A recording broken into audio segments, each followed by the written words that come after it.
To mě zajímá, proč jsme šli ven, když vevnitř bylo krásné teplo. To máš pravdu, je tu samé bláto. Holky, nestěžujte si a pojďte. I když mě je líto, že s náma nešla. To jo, co tam chudinka sama dělá? Už jdeme dlouho, Katrin. Neuděláme si pauzu? Pauza by nám neuškodila. Katrin, snívá se, co budeme dělat? No, asi se tu utáboříme, co nám jiného zbývá. Utáboříme a to jako chceš jak udělat? Bude to zima a bude to mokro. No holky, nic jiného nám nezbývá. Tak holky, já vám to tady připravím a vy jděte zatím hledat jídlo. Berete? Tak jo. A ještě jsem si vzpomněla, mohli byste přinést ještě dříví? Katrin, nemáme toho už dost? Já si myslím popravdě, že ne, protože to potřebujeme. Chcete snad přežít, ne? Jo, to chceme. Tak si to mezi sebou rozdělte a běžte. Dobrá. Tak pojď, Bloom. Ty, Myšo, napadla mě jedna věc.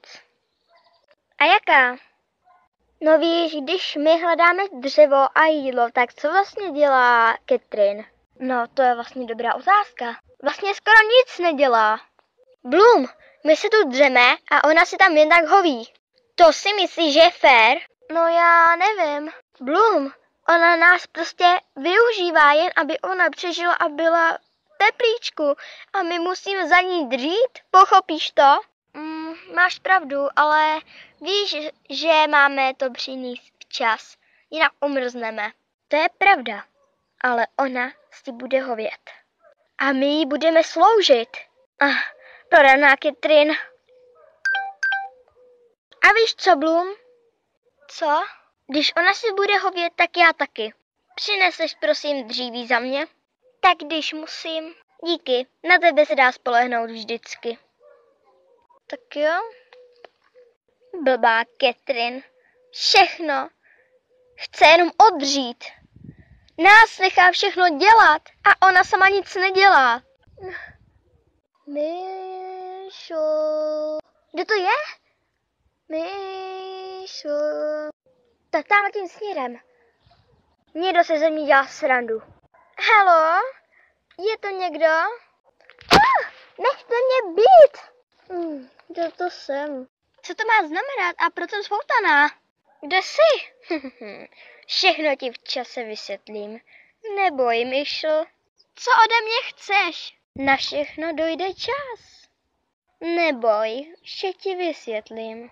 Řekni mi to hned. Když to chceš vědět, tak ti to řeknu hned. Určitě jsi všimla, že jsem malá jako vy. To jo, to jde poznat hned na první pohled. Ano, chci být zase velká, ale na to potřebuju amulet, za kterým zrovna vy jdete. Ale hned, co získanete, mi ho sebereš. Ale moje kamarádky se potřebují taky zvětšit. Dobré dětsky, jaké kamarádky? Bloom, kterou vůbec neznáš, ani nevíš, že je to víla dračího ohně. To nevím. A Katrin? Ona z tebe dělá služku. To nejsou tvoje kamarádky, pochop. Já jsem tvoje kamarádka. Tak proč jsi mě svázala, když jsi moje kamarádka? A to jde, až budeme kamarádky. Tak tě klidně odmotám. Tak tedy jsi moje kamarádka a přineseš mi ten amulet? Klidně. Pro tebe cokoliv. Vlastně máš pravdu, nejsou to moje kamarádky. Nic pro mě nikdy neznamenaly. Bloom, obyčejná lhářka a Katrin, jenom holka, která se chce zvětšit a proto nás využívá. Máš pravdu. Tak se mi to líbí. Ukaž, rozvážu tě. Katrin, tady máš všechno dřevo a jídlo. To je dobře, já jsem zatím přichystala lana, něco po čím budeme spát, listí, něco jako nádoby. Připravila jsem oheň a připravila jsem naše lůžka. Tak a vůbec, kde je Myšl? Já nevím. Za 2 hodiny. Myšl se do bratkyně doloudá. Asi se ztratila samotěnka sama lese.